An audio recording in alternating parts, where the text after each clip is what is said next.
Hello everybody and welcome to the Dan Doug channel. Please relax, have a seat, because we're going to be talking about probably the coolest topic of all time, and that's dragons. Fire-breathing, flying, gold-hoarding, lidless eyeball, treacherous epitomes of evil. Now you might think that the only people that are truly interested in dragons are like greasy nerds or whatever, but if that's what you think, you would be wrong. The concept of dragons is one of the most mysterious in history. They go way back, all the way to the beginning of recorded human history. And not only that, but they appear in many different stories from many different cultures all around the world. Many of these cultures had no contact with each other whatsoever. For instance, Scandinavia and China. Historically, there was zero communication between those two cultures, and yet they both had the concept of dragons. So like, what's up with that? Why are the physical descriptions of these creatures so consistent across cultures? Why are dragons in so many of the greatest stories that we love? And does this coincidental existence of dragons across many different cultures point to the possible historical reality of dragons? Did they really exist? We're going to talk about all of this and so much more on today's deep dive on dragons. Hey. If you're anything like me, you probably associate dragons with some of your favorite stories. The Hobbit, Game of Thrones, Harry Potter, How to Train Your Dragon, these stories that we all grew up on, with the knowledge that these are conscious echoes of like medieval stories. Dragonheart, does anyone remember Dragonheart? If your feet come down, my sword goes up right into your brain. No. Okay. Weird movie, but awesome. These stories combined with, the famous tales of knights going to slay dragons always gave me the impression that dragons were a particular product of medieval Europe, especially like legendary tales and folklore. And while the English word for dragon didn't appear until the 13th century, the etymological roots of the word dragon, as well as tales and stories told about giant magical serpents, go way back before the Middle Ages. The English word for dragon stems from the Latin word Draco, which stems from the Greek word drakon, which just means like serpent. I'm dropping Greek words, bro. I'm not messing around, dude. I'm going academic core, okay? This seriously, because today we're talking about dragons. But stories about dragons go farther back even than the Greeks, and much wider than just the Western world. Like we said previously, from pretty much any civilization you can think of across the globe. There's Meshuzu from Mesopotamia. I'm gonna pronounce some of these wrong, so bear with me. Apep from Egypt, the Leviathan from the Hebrew Bible, there's Vitra from the Rig Veda, Enki Nanka from West Africa, the many classical dynastic dragons from ancient China, there's Yamata and many others from Japanese mytho-histories, there's the horned serpent from various Native American tribes, Quetzalcoatl from the Aztecs. I made this entire video just so I could say Quetzalcoatl.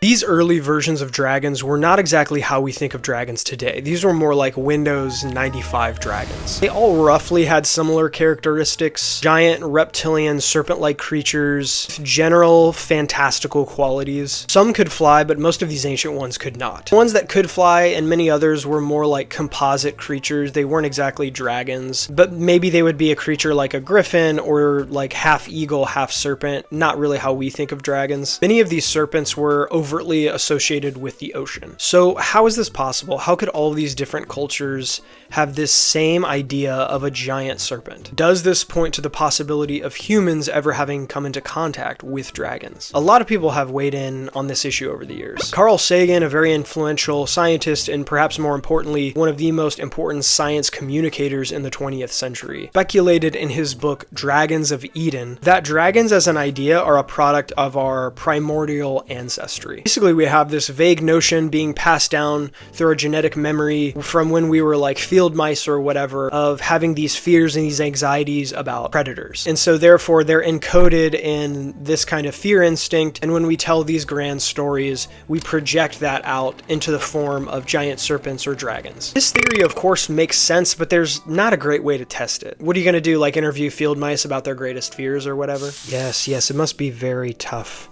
to be a field mouse. Can I ask you another question? What are your general feelings about snakes? Snakes? Oh, I hate snakes. They're the first. And while the symbol of the dragon is essentially universal across cultures, the interpretation of them is not. In medieval Europe, dragons were seen as the epitome of evil, whereas in China they were seen as essentially the exact opposite, these kind of benevolent creatures of wisdom and grace. Another theory is that these stories came from the discovery of dinosaur fossils. The problem with this theory is that these types of dinosaur fossils are not found the world over. This could explain the existence of the idea of dragons in China and Mongolia, for example, but probably not places like Scandinavia and North America and the like. Fossils could be a partial explanation. Another school of thought comes from anthropologists and Jungian psychologists that basically say that dragons are an archetype that has been passed down through human history that's more associated with just generalized fears about destruction in nature and about natural catastrophes. Which also makes sense, but again, it doesn't really explain how dragons came to be as an idea. It just doesn't seem to solve the whole problem. And it also doesn't really account, for example, the Chinese interpretation, which sees dragons as benevolent. The cool thing about dragons is that this idea has evolved over time. Unfortunately, we don't have time today to go into every one of these cultures and trace these developments. I want to focus on one particular strain, and that's the European tradition that eventually culminates in creatures like Smaug from The Hobbit and the dragons in Game of Thrones. Evil, flying, fire-breathing dragons. In order to trace the Western tradition of dragons, we have to go all the way back to ancient Greece. Greeks had some pretty sick stories about dragons. Jason and the Argonauts is probably the most famous example. Remember the Greek word drakon? These drakons, again, were Windows 95 dragons. These were giant serpents which, according to the historian Tom Holland, had additional magical properties to them, but usually didn't fly or breathe fire or have wings. The Romans then picked up on this tradition. They didn't develop it too much, but then Christianity happened. And if you know anything about the development of Christianity in the Roman world, you know that it essentially changed everything forever. The Bible contains a few important developments for the idea of dragons. First of all, there's the serpent in the Garden of Eden, which later in tradition becomes associated with the devil. Then there's the Leviathan in the book of Job, which is described by God himself as breathing fire. Arguably the most important of these is the dragon in the book of Revelation, chapters 12 and 13, which is directly identified with the devil, with 7 heads and 10 horns, and is constantly at war with the angels in heaven. The identification of this dragon in the book of Revelation is important because in the Christian tradition, demons have wings. So the idea from some historians is that this was a software update, more or less, in the book of Revelation when they became directly identified with demons that possess wings. And just to give you an idea of how quickly Christianity gave dragons wings, Saint Augustine of Hippo, yes, that Saint Augustine, was the very first in recorded history to directly speculate that dragons probably had wings, saying very casually in an exposition of a psalm that dragons lived in caves and would come out sometimes to spread their wings. But there's one more tradition to consider here when thinking about how dragons got their software update. It was the Germanic and the Norse traditions which rounded out this idea of dragons. 2 of these stories in particular. According to JRR Tolkien, these 2 dragons are the most important in all of Norse mythology. That's the dragon that kills Beowulf and Fafnir, the 2 great Volsung dragon sagas. The Greek tradition added this base level serpentine idea. The Christian tradition added the fire breathing and the wings and the direct connection with the idea of evil. The Norse and the Germanic tradition added personality to these dragons. The dragon in Beowulf and Fafnir both sit on top of piles of treasure, and they're corrupted by greed and malice. In the case of Fafnir, he was once a dwarf that's been turned into a dragon because of some form of dragon sickness that slowly corrupted him over time. Once all of these traditions were combined in the Middle Ages, when the Roman Empire slowly dwindled out, and Norse and Germanic people slowly integrated their cultures with this lost world of the Roman Empire, and they began to create a European culture of their own. The idea of dragons was one of the many things that became a fusion of classical, Christian, and Germanic cultures. Now, another thread to consider here, and this is covered pretty well in this Reddit thread, is did medieval people really believe in dragons, or were they consciously telling mythic and fictional stories? And I think this is a good question, because many of the stories told in the Middle Ages about dragons were actually about previous periods closer to the time of the Roman Empire, around the 3rd and 4th century. Like the story of St. George fighting the dragon and Beowulf, those are both stories told in the Middle Ages about the 3rd and 4th centuries. So these 11th and 12th century people are telling stories which to them are hundreds of years old, and adding dragons as a way to perhaps heighten the drama of the story or to glorify these deeds of these heroes. There is one very interesting story told in the Anglo-Saxon Chronicle about the arrival of Vikings in England. This chronicle was edited dated around the year 800. Still pretty early, and this document is very boring. It's very historical. It tells very mundane facts about kings and queens and taking over towns, and just randomly out of the blue, when the Vikings arrived in Northumbria, the writer's just like, oh, and by the way, when they arrived, there were dragons in the sky, flying around, breathing fire.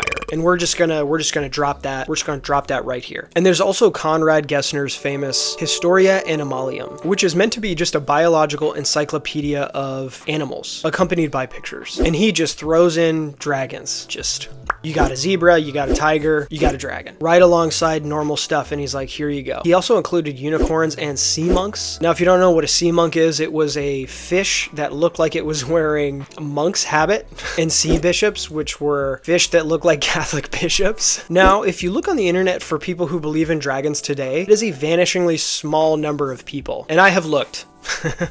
There are many more people today who believe in flat earth than the existence of dragons, which to me kind of makes no sense, because you can physically test the curvature of the earth with tools that you can just like buy at the grocery store. It's very easy to do using methods that everybody has access to. Like you can do the stick test, where you have two sticks that cast the shadows. You can measure the distance of constellations from the equator, or you could just look at the moon during a lunar eclipse, or you can look at other planets through the telescope. Oh wow, look, the other planets are round. Maybe Earth, maybe we're just different. Maybe we're flat and every other planet's round. But at least dragons are like shrouded in history. So you'd think there'd be more communities of people that were enthusiastic about the existence of them, but alas, there's not. And I would invite you to do your own research. If you look at forums or Reddit communities, there's just really not a lot of these people that are talking about the existence of dragons. But maybe there are. So while the medieval idea of dragons is typically not entertained by very many people, there is a very popular conspiracy theory that many people believe. And it's called the reptilian conspiracy theory, or the idea that many people in our government and leadership are secretly humanoid shape-shifting reptiles. Didn't see this one coming, did you? I was going one way.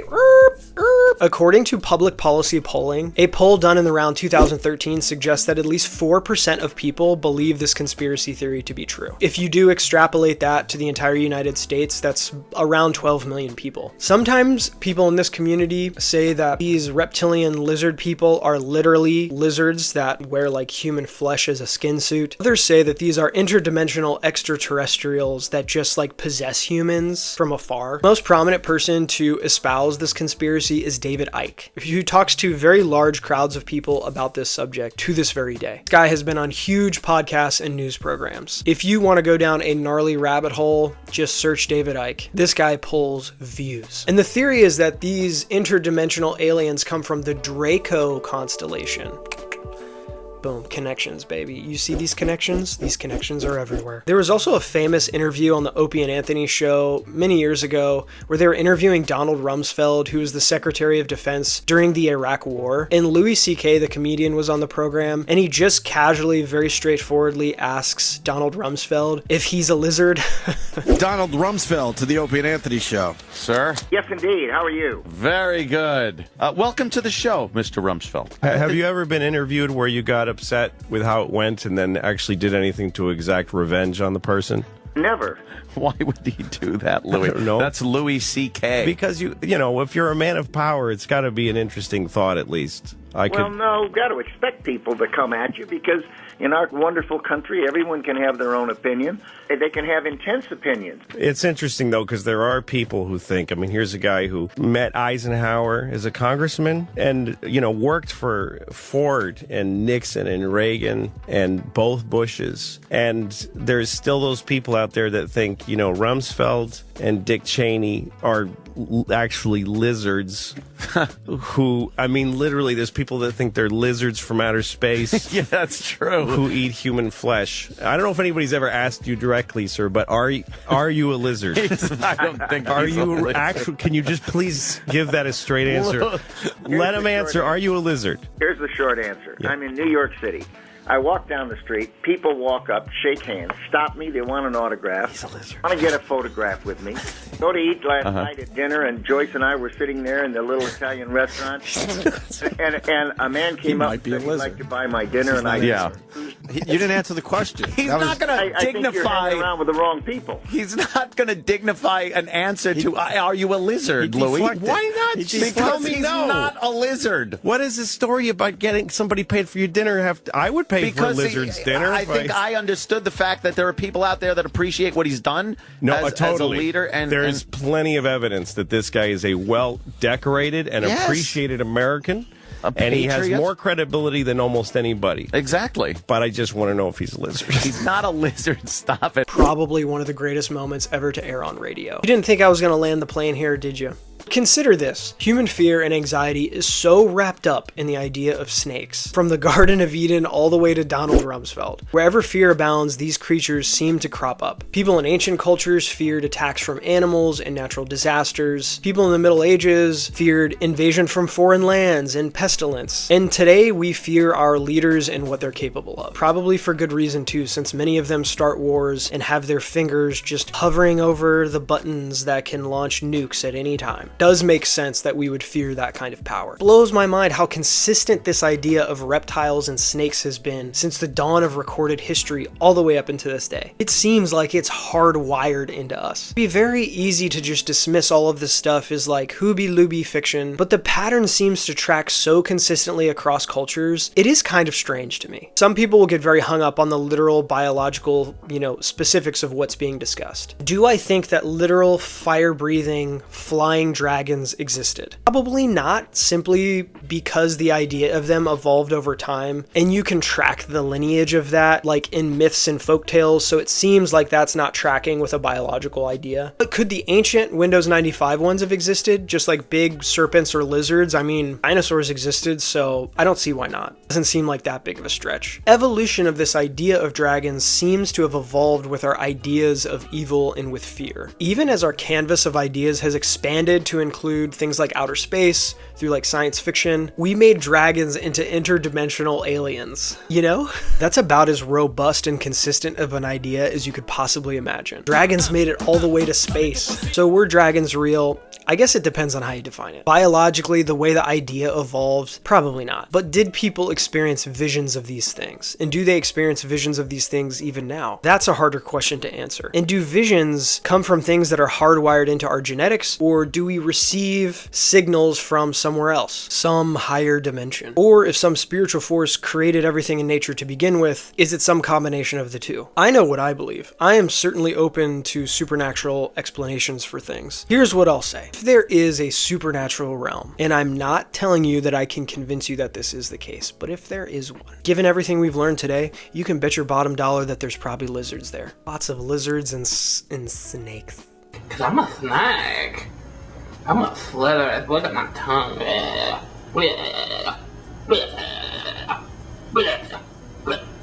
Cause I'm a snake. Yeah, so if you like this video, hey, please like and subscribe. I hope you had fun today. I had fun. If you wanna, in the comments, let me know what you'd like me to cover next. Yeah, this was Dan Doug, and bye everybody. My toothless dragon who has Ravenclaw Harry Potter robes says that you should like and subscribe.